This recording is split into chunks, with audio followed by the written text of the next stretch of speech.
jërë ngeen jëf mbokk internet yi topp seen canal bi di Ndiaye Production Média officiel ñu ngi leen di siyaar bu baax a baax ñu ñëw rek suñu actualité sport wàllu tàggat yaram jëmale ko nag ci di jëm ci wàllu réew mi ak la ci aju mu mel ni rek kii di Aliou Cissé ak départam ba léegi rumeur yi da nga koy dégg fu ne pour ki nga xam ni moo war a mën a remplacer kii di Aliou Cissé am na ci ay profil nag yoo xam ni fës na lool que ne Sénégal xam nga li ñuy wax rek souvent su match amee ñëpp coach lañ bu daal amee ku nekk rek da nga ciy indi sa xel sa xalaat mu mel ni rek am na ñu ci gars yi cité muy comme Hervé Renard xam yàgg na bëgg équipe nationale bu Sénégal. Hervé Renard yaa moom yàgg na bëgg équipe nationale bu Sénégal moom nëbb ko yàggoon na ko bëgg lool bokk na ci candidat yi. Serigne Saliou Dia moom it bokk na ci profil yi gars yi di joxoñ waaye kii di Habib Beye moom it kazalika ma nga ca kaw Omar Daf moom it mi ngi ca kaw Pape Thiaw moom moo nekk adjoint pour mu toll nii mooy conduire moo yor équipe bi léegi nag mi ngi noonu mu nekk loo xam ne nag toujours li ñuy wax rek dama koy faral di wax démb maa ngi koy wax sama benn confrère bi nekk esat ma ni ko en tout cas képp keneen ku ñu mën a tànn ku nekk rek na doon koo xam ne dina tane Aliou Cissé parce que Aliou Cissé lu mu deedee moom def na bind na taarix ci wàllu football bu Sénégal ak luñ ko mën a waxal tamit c'est que problème bi mooy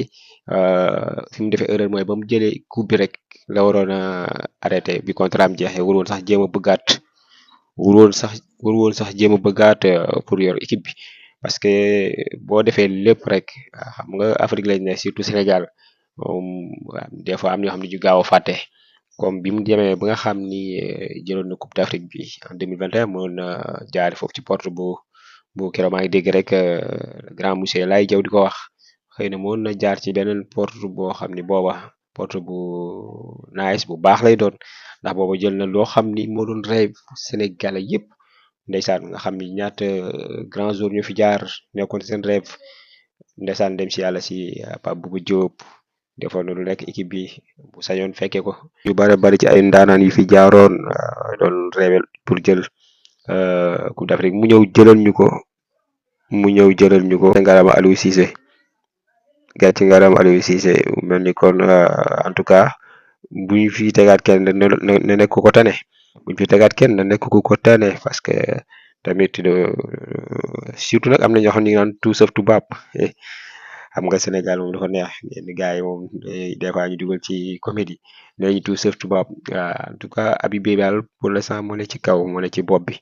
Habib Beye moom ñu bari moom lañ joxañ bien vrai que Pape Thiaw moo nekkoon adjoint bi moo yor équipe bi actuellement fédération bi moom la fa teg waaye daal ñu bari ñi ngi joxañ kii di Habib Beye mais ak loo ci mën a dégg daal képp kuy ñëwaat na nga ñëw def lu raw li Aliou Cissé defoon loolu la ñuy xaar bon parce que tam équipe nationale moom du caaxaan du n'importe kii lañ koy jox tamit dañ koy jox koo xam ne mën na ñëw apporter dara parce que gis ngeen coupe d'Afrique bi ñu ko jëlee bi deuxième coupe d'Afrique bi ñu ci topp bi ñëwee dañoo def kenn xàmmeetul équipe nationale bi xëy na boobu Aliou Cissé xam-xam bi tamit xëy na mi ngi doon am fu mu yem ci wàllu équipe bi parce que loolu la nit da nga yor benn affaire da nga am foo ci toll bu yàgg boo eggee foofu nag foofu da nga war a arrêté xam ne yow mi mënutoo dem bokkale mi ngi noonu bu defee kon képp kuñ fi tegaat nag coach mu fi mën di doon tamit na doon ku tane daal Aliou Cissé ba mu gën ko bon def li mu defut parce que nag il faut nga ñëw battre record bi mu def muy jël coupe d'Afrique xanaa nga ñëw jëlaat coupe d'Afrique comme moom bon coupe du monde bi tamit nga ñëw qualifié sori ci lool dem egg ci foo xam ne àggu ci luñ ci mën a wax daal Aliou Cissé moom gàcce ngaalama la ñuy wax di wax ne daal profil yaa ngi noonu di leen laaj ci commentaire yi yéen tam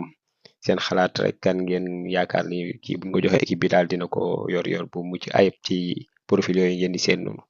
dafay mi ngi noonu ngeen di fàtte di abonné partager bés cloche notification bi ngir vidéo bu ñu def rek ngeen mën caa jot ñu ngi leen di jaajëfal bu baax a baax a baax